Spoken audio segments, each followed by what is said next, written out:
শ্ৰীমন্ত শংকৰদেৱ ইউনিভাৰ্চিটিৰ GNM nursing কোৰ্ছৰ entrance পৰীক্ষা 2025 চনৰ জুলাই মাহৰ 13 তাৰিখত হ'ব।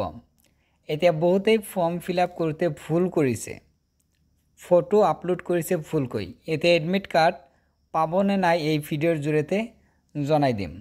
আৰু এটা ইম্পৰ্টেণ্ট পইণ্ট জনাই দিব বিচাৰিছোঁ, 2025 চনত এইবাৰ বহুত candidate online form fill up কৰিছে। এতিয়া এডমিশ্যন কিমান ল'ব পাৰিব জনাই দিম। 1260 মানে 1200তকৈ অধিক সিট আছে চৰকাৰীত। তেতিয়াহ'লে কেণ্ডিডেট 1260 কেণ্ডিডেটে চৰকাৰীত এডমিশ্যন ল'ব পাৰিব। এইবাৰ এপ্লাই কৰিছে যোৱা বছৰতকৈ বেছি হৈছে, ধৰি লোৱা 15-20 হাজাৰ মান এপ্লাই কৰিছে। তেতিয়াহ'লে 1260 কেণ্ডিডেটে এডমিশ্যন ল'ব পাৰিব।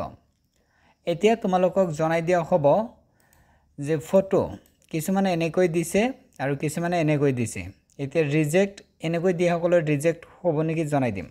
চ' তোমালোকে যদি নাম ফটো উঠিছে আৰু এনেকৈ নাম লিখিছা, তাৰ তলত যদি ডেট লিখি দিছা, তেতিয়াহ'লে তোমালোকৰ চিন্তা কৰিব নালাগে, ৰিজেক্ট নহয়। আৰু যিসকলে এনেকৈ প্লেচ কাৰ্ড হাতত লৈ উঠিছে, কাগজ লৈ ডেট লিখিছে, নাম লিখিছে, সেইসকল কেণ্ডিডেটৰ ৰিজেক্ট নহয়। এনেকৈ দিব লাগে, মই যেনেকৈ কৈছোঁ এনেকৈ মানে দিব লাগে। অফিচিয়েলি এনেকৈ কৈছে। কিছুমানে কি কৰে, এনেকৈ নাম লিখিছে আৰু তলত ডেট লিখি দিছে, হাতত এই কাগজখন লোৱা নাই। যদি লোৱা নাই কোনো ধৰণৰ চিন্তা কৰিব নালাগে। এনেকৈ যদি উঠিছে তথাপিও তোমালোকৰ এডমিট কাৰ্ড আহি যাব। জুলাই মাহৰ 1 তাৰিখৰ পৰা তোমালোকে এডমিট কাৰ্ড ডাউনলোড কৰিব পাৰিবা।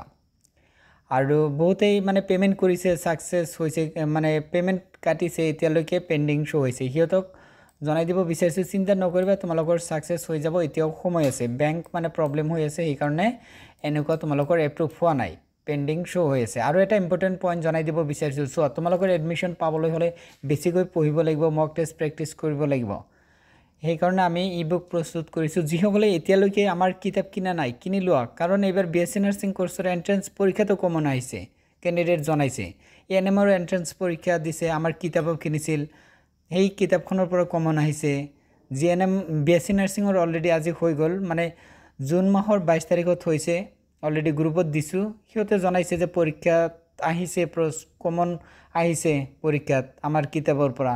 তো এইবিলাক মানে ফিডবেক পাই ভালেই লাগিছে। আৰু আমাৰ গ্ৰুপৰ পৰা প্ৰত্যেক বছৰে এডমিশ্যন পাই আছে, কাৰণ সিহঁতে কিতাপ লৈছে, প্লাছ অনলাইন মক টেষ্ট প্ৰেক্টিছ কৰি আছে, আৰু সম্পূৰ্ণ গাইড পাই আছে। যেতিয়ালৈকে এডমিশ্যন প্ৰচেছ সম্পূৰ্ণ নহয়, আমি সম্পূৰ্ণ গাইড কৰোঁ।